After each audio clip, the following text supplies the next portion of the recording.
I do see that there is a heavy reliance on weaves and extensions and things like that. But at the same time, I have to say that the natural hair care industry is exploding. So it might be a matter of what the media is putting attention on. If you choose to chemically treat your hair, that's your choice. But I don't think that Oprah and Tyra, as being black women and the only black women that have shows that could actually be influential to portraying natural hair, should actually be harming their hair.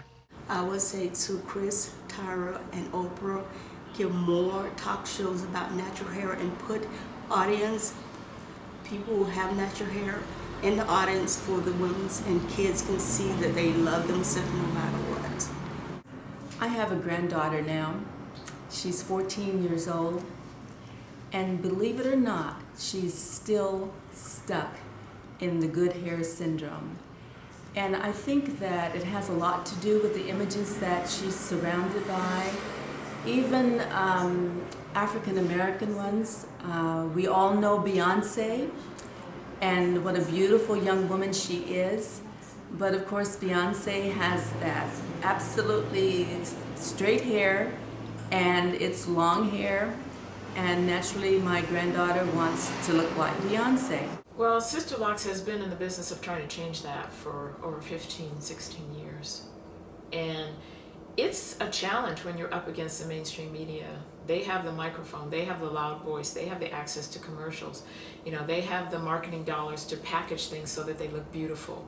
You know, they're the image creators, and here we are, this little company trying to do this. I noticed in Chris Rock's movie, one of the young actresses in the movie, Nia Long, is prominently shown in the movie. She's very lovely. And I know Nia's mom has Sisterlocks. That's what I wanted to talk. Yes, yes. And a lot of these moms have Sisterlocks, or sisters or cousins. And isn't it funny that, you know, they know about this? This goes back to this conspiracy of silence I was telling you Yes. about. These people know these alternatives are out there, but there's still a conspiracy of silence. They don't want the word to get out.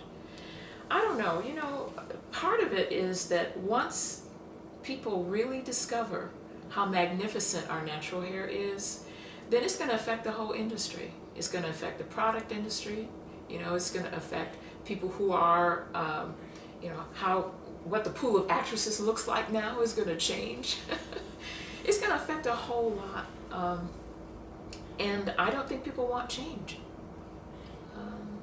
I also think that they believe that the white people who control the industry won't like it. And I think they're wrong. You know, we all have white people in our lives, in our worlds. It's not like a them and us thing anymore. You know, our society has evolved beyond that to a large extent. So who are these white people we're afraid of offending? My brother-in-law thinks my hair is beautiful.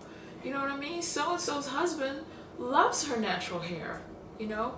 So I think it's just a throwback to a way of behaving and a way of being self-conscious about our natural hair. We don't need it anymore. Everybody loves our natural hair. We just don't know it yet, and we're still hiding. You know, I partly wanted to make this film so that I could send Chris Rock a copy, so that he could sit his little girls down and have them watch this. Because if his goal was to offer something for his daughters, I think there was just this big hole in it. It was left out. And I think we're providing the piece that's missing.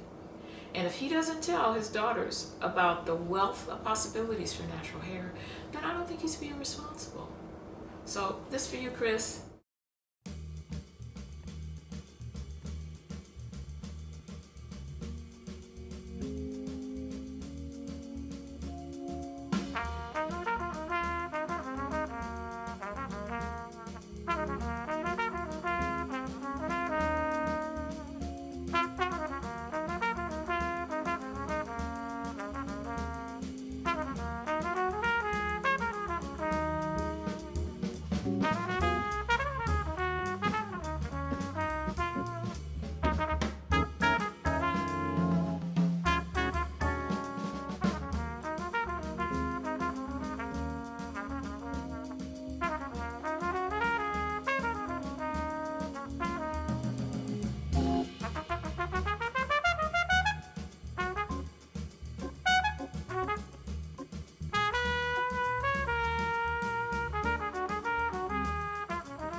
Bye.